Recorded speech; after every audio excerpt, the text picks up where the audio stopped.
Assalamualaikum warahmatullahi wabarakatuh. Bismillah, alhamdulillah, salatu wassalamu ala rasulillah Sayyidina Muhammad ibn Abdillah wa ala alihi wa sahbihi wa ala amma ba'du. Yang sama-sama kita hormati dan Syekhul Huda, Ketua Komisi 10. Terima kasih telah hadir bersama kami di Asosiasi Guru PAI Indonesia. Yang saya hormati Kang Daruri mewakili DPP ya. Dan Ketua DPW Jawa Barat dan Neng Lulu Ketua DPD. Ini anak guru saya. Jadi saya ke orang tuanya seperti orang tua saya. Kalau mau ikan minta aja. Kalau minggu saya sering ke rumah orang tua. Waktu saya mondok di Cipasung.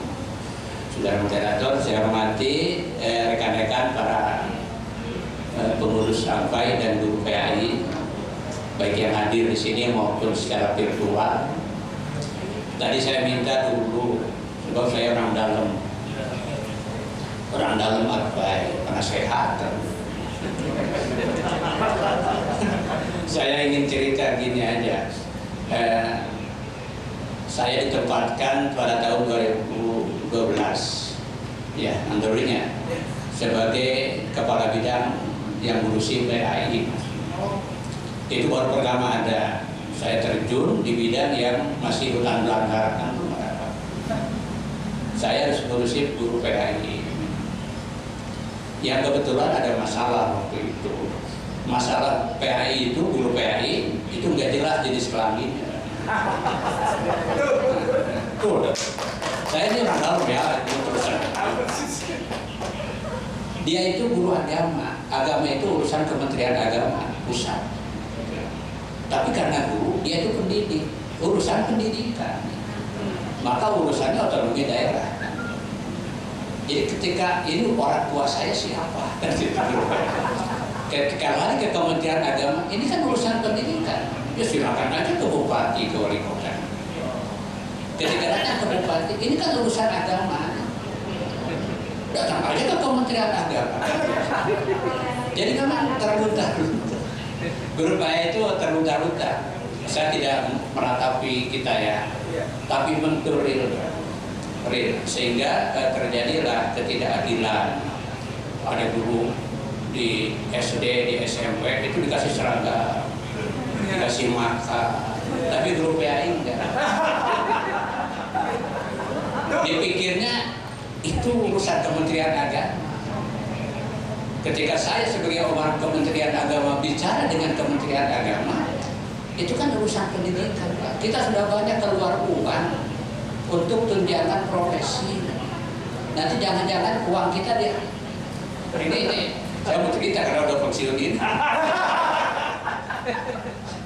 Jangan sampai uang kita habis oleh mereka. Bebas aja.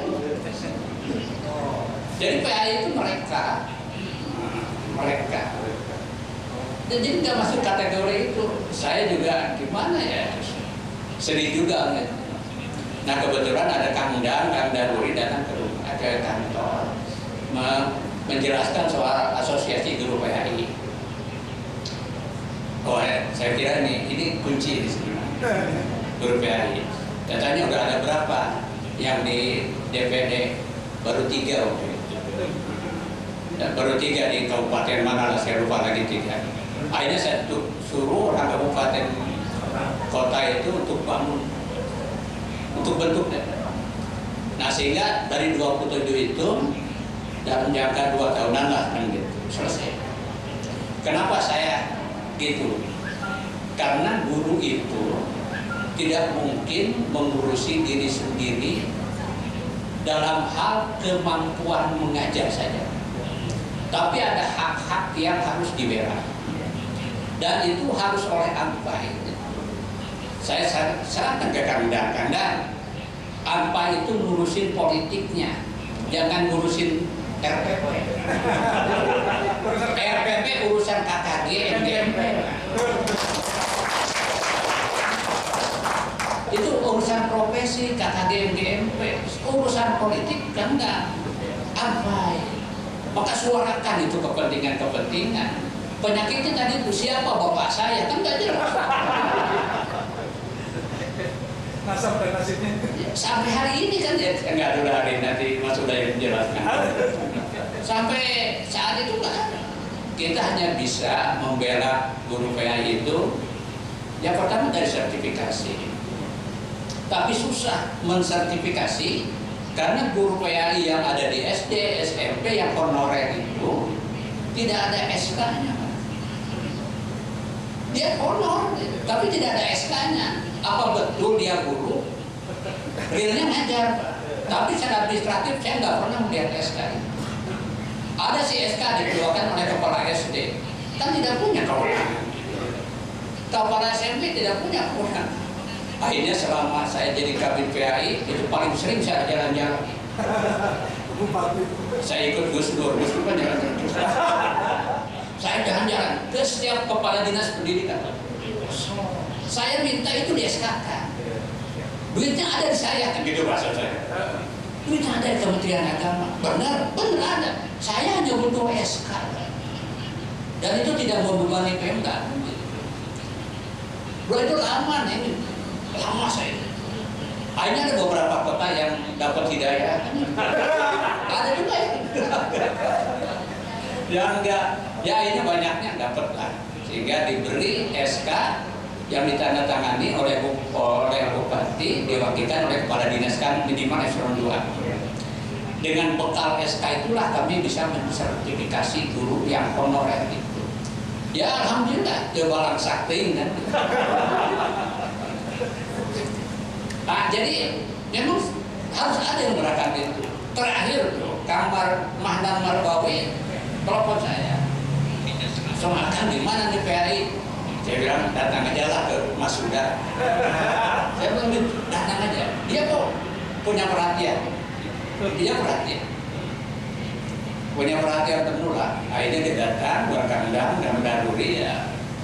Alhamdulillah ternyata ada matahari bersinar lagi. Matahari bersinar cerah lagi lah. Walaupun tidak keseluruhan, tapi secara mayoritas saya kira ini patut dibanggakan. Nah, jadi saya sering bilang pelajaran yang tidak akan hilang itu PAI. Kalau mau menghilangkan PAI, robah dulu dasar negara Pancasila. Siapa yang berani mengubah Pancasila? Apalagi di BPIP ada tambahan. Nggak ada. Ya karena agama. Dan agama yang diajarkan itu kan bukan hanya agama Islam, seluruh agama. Kita mengajarkan agama itu supaya orang beragama. Makanya diajarkan oleh guru yang seagama. Kami bersama guru-guru PAI pernah kok diajar masuk ke Oxford University di UK itu meneliti itu, mempelajari metodologi pelajaran agama. Di sana memang diajarkan agama. Islam diajarkan, Konghucu semua, tapi bukan oleh yang seagama. Jadi agama itu dipelajarkan di Oxford dalam konteks kepentingan negara. Mana yang paling mendukung negara, materi itulah yang disampaikan. Jadi diajarkan oleh guru Kristen. Yang agama Yahudi diajarkan kepentingan negara. Kalau di kita kan murni karena memang umat Islam, bangsa Indonesia itu harus beragama. Makanya harus diajarkan oleh guru yang. Nah realnya guru agamanya nggak ada. Karena nggak ada pengangkatan dari Kementerian Agama. Honorer nggak mungkin ngangkat juga, dan di mana duitnya kan gitu. Akhirnya beberapa kasus waktu itu banyak agama yang diajarkan oleh guru olahraga kan gitu. Maka sholat nanti aduk daripada ente aja kan, daripada ente akhirnya itu riba. Di Pakidulan, daerah yang tidak terpantau oleh satelit pun. Nah jadi memang ini suka duka jadi guru agama. Tapi itulah nasib Beragama. Jangan berkecil hati. Berkecil hati sepanjang, terutama untuk apa ini? Sepanjang kita ngurus orang, maka Allah akan mengurus kita. Amin. Itu yang selalu saya tekankan. Pokoknya kalau ngurus sendiri susah, tapi kalau ngurus orang, gitu, neng dulu aja kan, lain ngamontok dan awam. Tapi dia ingin mendidik santri Inggrisnya, ayo diberi security gitu.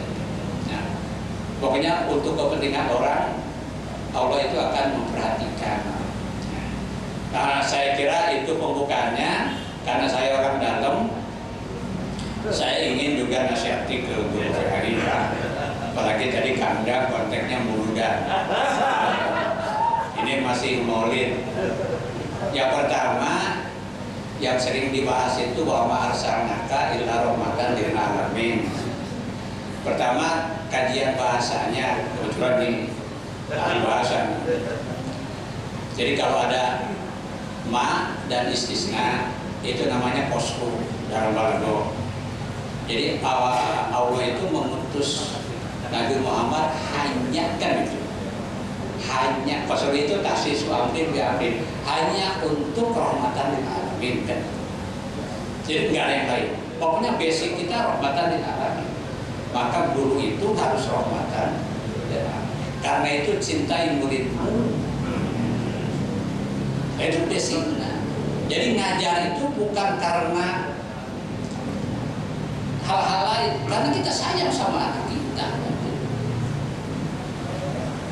Kalau anak ada melanggar, kita tegur bukan karena marah, kan kita sayang. Dan itu susah. Saya belajar banyak itu dari guru saya, dengan beliau Suryat. Beliau itu mengajarkan seperti itu. Nah, jadi itu ya yang pertama. Karena Rasul itu begitu. Yang kedua, karena pakai domir mutakallim al-ghair, wa ma arsalna kan gitu. Dalam dina Quran ayat begitu cenah di ahli itu bahwa keterlibatan pihak lain, ada keterlibatan pihak lain. Maka yang rahmat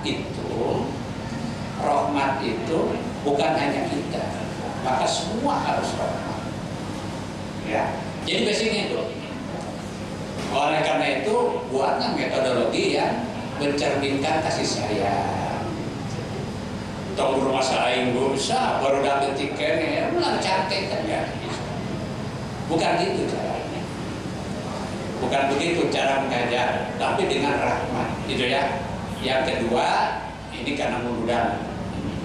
Yang kedua, innama bu'istu liutammima makarimal akhlak. Sama pakai nama kosruk juga. Jadi hanya itu kalau kosruk itu nama bu itu diutammima makarimal akhlak, hanya untuk menyempurnakan. Nah dari situ kita bisa mengerti bahwa yang terpenting itu makarimal akhlak. Dan makarimal akhlak itu hanya bisa dicapai dengan keteladanan. Kalaupun kita mengajarkan materi, konteksnya untuk pembangunan karakter, membangunkan. Ya alat-alat seorang pejuang, mujahid, dia itu kan berjuang terus, berkorban. Alat orang yang tawakal, itu percaya diri, macam-macam kan. Nah, kita nggak mungkin gitu kepada murid kalau kita ini nggak begitu. Saya kira karena ini orang dalam, saya bebas aja bisa. Paling saya diberhentikan jadi penasehat. Tapi ya jadi itu juga itu cara ngajarnya lurus koma, materi pengajarannya harus membangun pada karakter. Saya dapatkan di Buludan. Jadi kalau saya ceramah di murid ini juga. Tapi panjang jadi 2 jam. Kalau sekarang kan 15 menit juga cukup. Nah nanti kita dialog dengan Mas Huda. Memang Pak Saiful Huda, saya minta guru PAI ini, kalau kita cinta Republik Indonesia, cinta agama, ini yang harus ditanya. Kasihan. Saya kira saya dengar informasi bahwa dulu penghapusan buku kata itu negosiasinya boleh lah, asal kami diajarkan agama kan. Kiai Hasyim itu asal diajarkan agama. Maka yang paling berjasa adanya pendidikan agama di Indonesia itu Kiai Hasyim. Karena negosiasinya itu. Dan mau minta naon, kiai mau minta jabatan, pasti minta kepentingan rakyat. Nah karena ada pendidikan agama, maka harus ada yang ngurusi urusan agama. Ya kemudian jadi Kementerian Agama. Nah tapi karena undang-undangnya berubah terus, jadi undang-undang otonomi daerah, jadi rubah lagi. Nah inilah urusan Pak Saiful Huda kan. Kalau urusan kita kan ngajar, tapi tetap bela Kementerian guru-guru PAI itu. Jangan sampai nggak jelas jenis kelamin. Kalau mau Pemda, kalau mau Kementerian Agama, Kementerian Agama. Sehingga jelas. Ya, kalau punya mama dua enak. Kue Senin minta ke mama dia. Kue Selasa mama dia keliling kan. Cek anak cek. Tapi lamun aya bapak dua kan hese. Itu kudu ka mana ka bapak mana tadi itu. Coba teuing deui. Urang ada tanggung jawab. Jadi memang ya itulah suka dukanya. Tapi ya tetap optimis. Kita punya saluran politiknya kan. Kalau dulu kan Kang mesti bingung harus bicara dengan siapa. Sekarang dia ketemu jalannya. Nah itulah pertolongan dari Gusti Allah. Namanya Mas Huda namanya. Iya, nama satu. Nah jadi terima kasih Kang Saiful Huda sudah datang bersama kami. Ini lebih banyak beliau aja yang bicara. Kalau dengan saya kan sering bicara. Terima kasih saudara-saudara.